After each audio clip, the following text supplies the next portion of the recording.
الكلام النهارده عن كام نوع بنت او ست عايزين حاجات معينه. زي ايه؟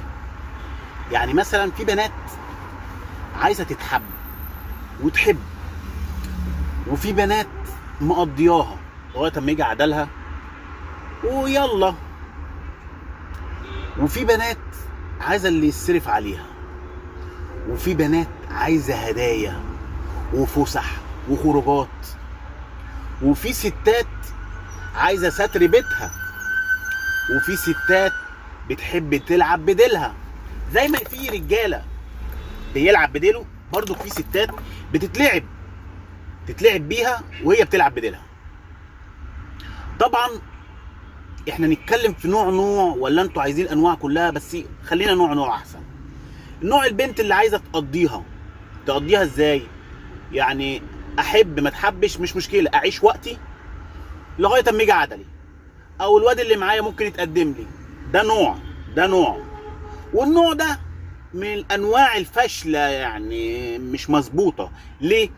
عشان اول حاجه في البدايه الحب اللي انت تحبي وتتحبي من شخص انت بتحبيه. لما انت تقولي هقضيها، اللي معايا ده مش عارف هيتقدم ولا لا، انت عايزه جواز صالونات، مش عايزه جواز حب وعشق والكلام ده. وده نوع يعني انا شايف ان نوع مش سالك. يعني النوع التاني اللي بيقضي للهدايا ده، هي قاعده مع الشاب تشفط دمه. تشفط دمه يعني ايه؟ عشان انتوا ساعات بتستصعبوا الموضوع. يصرف عليها، هي بتحبه بس بتحب المصاريف. بقول لك ايه؟ ما اقولكش. تصرف عليها، تجيب لها شوكولاتات، خرجها خروجات، كنتاكي شغال، ماكدونالدز شغال، بازوكا شغال، مقضيه اكل ده اسمه شفط الدم. والله انت اتقدمت خير وبركه، انت كده كده بتصرف يعني بثمنه يعني. وده نوع برضك انا شايف اللي هو مش مظبوط. انا شايف كده. نتكلم بقى النوع اللي بيحب ويتحب.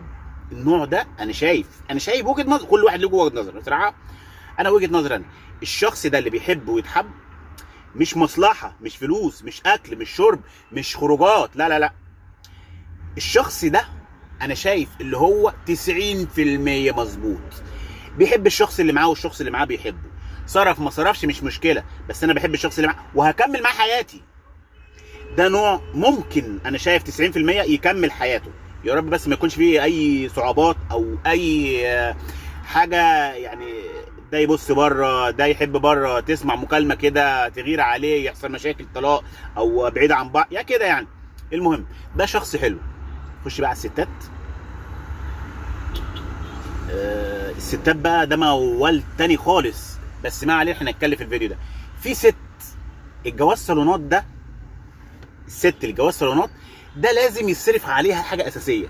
راجل صارف ومكلف وجواز صالونات ومدي للولايه اللي جابت له العروسه والناس اللي جابوا له العرسان وي صارف. جواز صالونات ده لاي بنت في الدنيا، جواز صالونات ده 50% يعني شغال، بس فيه عيوبه كتير قوي. ليه بقى؟ هقول لك.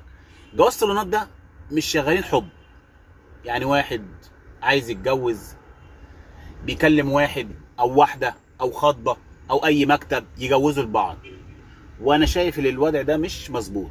انا شايف الوضع اللي انت تشوف البنت اللي انت عايزها او تشوف الولد اللي انت تحبيه وتقربوا لبعض سنه، تتبهي ليه سنه. لكن جواز الصالونات ده انا شايف اللي هو فاشل. ليه؟ احنا برضو ساعات بنخرج من الموضوع ونخش تاني، بس انا اقول لكم فاشل ليه. انت اتجوزتي جواز صالونات، انت اساسا ما بتحبوش وهو ما بيحبكيش، خدتوا بعض، اتجوزتوا بعض ما تقوليش حب بعد الجواز. ممكن تقرب عن بعض بعد الجواز ماشي، لكن حب بعد الجواز نو. ليه؟ انت متجوز جواز صالونات، شفتهاش من الاول، ما عشتش الجو الرومانسي، ما عشتش الخروجات الرومانسيه، القعده الرومانسيه، مسكه الايد.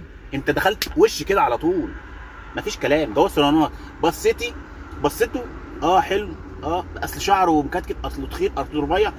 جواز صالونات ادام دافع خلاص، خلص الكلام على كده. دفع كتب كتاب دخلت على طول. لكن الحب والكلام ده والرومانسيه والكلام ده الشباب الرومانسيه. جواز صالونات ده ممكن يكون واحد كبير حاجه زي كده. خلينا بقى في موضوعنا. ليه بقى عيب؟ هو ما بيحبهاش، هي ما بتحبوش، وما تقولوش حب بعد الجواز. المهم ممكن هو ما يديهاش الحاجه اللي هي عايزاها. يعني اذا كان فلوس، اذا كان حنيه، اذا كان حب، اذا كان رومانسيه، اذا كان خروجات، اهتمامات، حاجات كتير قوي. اولا هي متجوزاه عادي جواز صالونات، وممكن تبص بره، او هو كمان انا هو مش ملاك يعني، ما هو ممكن هو كمان بيبص بره. ليه بقى؟ هو عايز واحده تبقى في البيت، تخلي باله من العيال البيت والكلام ده. يعني مثلا يعني احنا بنشبه حاجه صغيره، انا بقول ده جواز صالونات، بس هي مش شايفه معاه الحنيه، هي مش شايفه معاه الاهتمام، هي مش شايفه معاه اللي هو ده الحب والرومانسي. ممكن ترجع لحبيبها الاولاني مش سكه ودغري. ها شفتوا بقى؟ طب هتيجي تقولوا لي هي ليه ما رجعتش مع الحبيبه الاولاني اولا؟ ليه ما كملش؟ في كده جواز صالونات عبيله واديله. هي ممكن تحب تعيش وقتها، بس اللي يجي يتجوز ولا يجي يخش دغري تروح سايبه الواد اللي هي بتحبه وتخش دغري. كتير البنات كده ومفيش حد يقول لي لا. انا شايف كده والله. المهم ما علينا، هو ما بيحبهاش وهي ما بتحبوش، هو مش يعني هم متجمعين متجوزين يعملوا اسره بس مش اكتر، يخلف يبقى رب عيال، شايل اسمي شايله اسمي كده. لكن الاهتمامات والحب والرومانسيه والحنيه والهدايا مش معنى ان انا اروح اجيب لك هديه لازم اجيب لك هديه فخمه بقى وبصي افخم حاجه وذهب وعرب. لا، الهديه مش لما تيجي تجيب هديه لحد مش بتكمل بكبراها. لا، انا عايز اجيب لك هديه حتى لو صغيره، بس انا فاكر مناسباتك، فاكر خطوبتك، فاكر جواد، فاكر حاجات كتير، عشان كده بجيب لك هديه عشان كده. لكن على الفاضي والمليان وجواز صالونات ده ما بحبوش. الجواز الصالونات انا بقول لكم هي دي نقطه في بحر. شوف النقطه دي في بحر جواز الصالونات اللي هو حلو ووحش جامد فشخ من الاخر يعني. لما يجي هو ما بيحبهاش وهي ما بتحبوش، ممكن بيدوروا على الحنيه او الاهتمام وهم متجوزين، وبيصرف عليها وهي قاعده معاه في حضنه. فاهمين قصدي؟ وممكن يعني الجواز الصالونات دي هي بتبقى في حضني، بس ما اقدرش هي عايزه اهتمام معين هو مش عارفه، هو عايز اهتمام معين هي مش عارفاه. ساعات الاهتمامات والحنيه مش في اي بني ادم. لو انت فهمتيه من الاول واحده واحده كده، فهمتي حاجات حلوه، عيوبه، مميزاته، هي دي اللي احنا كنا بنقول عليها اختاري صح. اختاري صح ليه بقى؟ عشان تعرفي عيوبه ومميزاته. بيحب ايه ما بيحبش ايه، يمكن مش جاي على هواك. ما تقوليش بعد الجواز بقى واتطلق وموال ونخش محكمه ونيله وقطران، موال تاني خالص. عشان كده انا قلت في الاول في الفيديوهات الاولانيه يعني لما تيجي تحب وتتحب اختاروا صح، خشوا البيت من بابه صح. اللي يجي امتحنيه 5000 امتحان يا بابا، ده حياه اللي انت هتخش تتجوزي. مش تقولي هتجوز ما عجبنيش هتطلق، ما انت هتتبهدلي، وغير كده هتبقي خارج بيت، وغير كده وكده هتبقي معاكي عيال، يعني موال اسود. انا بنصح اي حد داخل على مرحله جواز، على خطوبه، على ارتباط، نفهم الاول الشخصيه اللي معايا دي ايه. الشخصيه اللي معايا دي حلوه ولا لا؟ اذا كان ولد ولا بنت، انا بتكلم عامه يعني. هل دي هتعرف تكمل معايا؟ هل دي ينفع تبقى ست بيت؟ هل لا ينفع الراجل ده هيبقى محترم معايا، هيديني اللي انا عايزاه؟ هل هيهتم بكل التفاصيل لما بكون تعبانه؟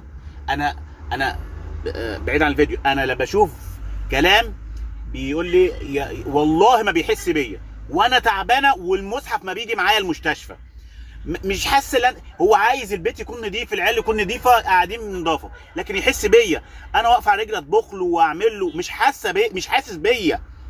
يا عم احمد، انا مش بقول يا عم احمد، بقول يا دكتور. شوفوا يعني انا بقيت دكتور، بس انا مش دكتور ولا حاجه، انا اخوكم، انا بعلمكم الصح والغلط.